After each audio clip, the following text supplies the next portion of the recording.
Welcome. I don't know where each of you may be in trying to embrace what we're being told is the new normal. I think many like myself must swing between a frustrating expectancy of this changing quickly to a realisation that this is a time of patient waiting.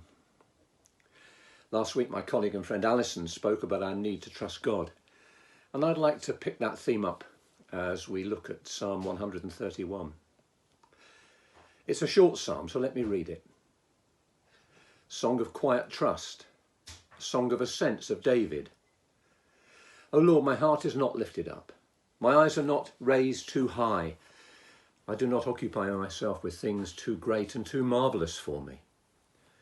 But I have calmed and quieted my soul like a weaned child with its mother.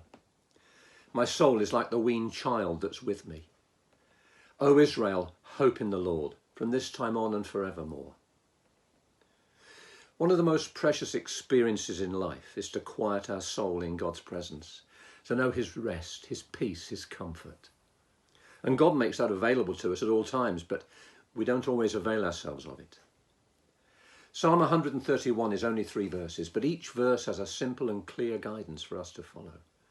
Practice humility, learn contentment, live in hope and trust in God. Some people say that you can't speak about humility, that the moment you do, you're being proud again. But I think it depends on who you're speaking to and your attitude when you speak.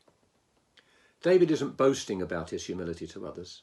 He's confessing his humility. He's actually humbling himself before God.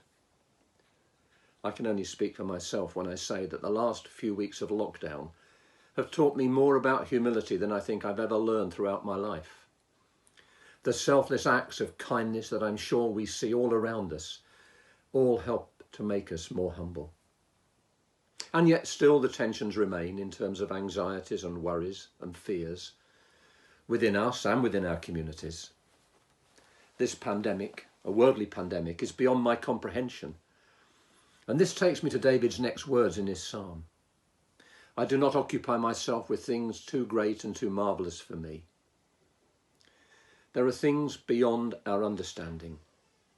And I think all that's going on in this lockdown situation certainly taxes my comprehension. But maybe we don't need to know or understand it all. And maybe we don't have to second guess what the next step might be. It does seem that everyone's got an opinion these days, and social media makes it even easier to broadcast those opinions to everybody. The next part of the psalm tells us what can happen when we do practice humility and acknowledge that we don't understand everything. We learn contentment. Verse 2 says, but I have calmed and quieted my soul like a weaned child with its mother. My soul is like the weaned child that is with me. Be still before the Lord. Quiet your soul. Rest like a weaned child with his mother. David is saying that he's managed to eliminate all those things which agitate his soul. And if you and I want to learn contentment, we need to do the same, to level our soul before God and smooth out all the conflicting emotions. And part of this is just being still before him and acknowledging that he is God and we are not.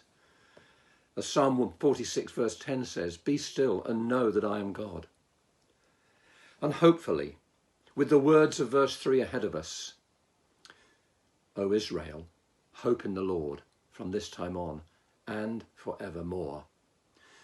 We can calm and quiet our souls as weaned child might do with its mother. Those of us that have had the privilege of parenting will know that children being weaned are often both agitated and noisy. But David in this psalm has come through the process. Yes, there probably was a time when he was more like a noisy, screaming baby, but now he's like a weaned child, finally realising he doesn't need what he thought he needed before. A writer, Samuel Cox, paraphrased this psalm. He wrote, we do often busy ourselves with things too great and wonderful for us, and hence it is that we're so restless and perturbed. There is no peace other than in the humility which leans on God, which trusts in him, which is not ashamed to say, I do not know, I cannot tell, I do not understand. but which rejoices in whatever is true in them and good and kind. He goes on to say, only as we recover the spirit of a little child and rest in simple, lowly faith in God, shall we enter into the peace which passeth all understanding. It's a lovely vision. The question is how? How do we calm and quiet our souls even in the best, most calm circumstances, let alone in the chaos that often is our lives, particularly at the moment? I hope the psalmist might help us to trust in these strange times and find a peace which indeed passes all understanding.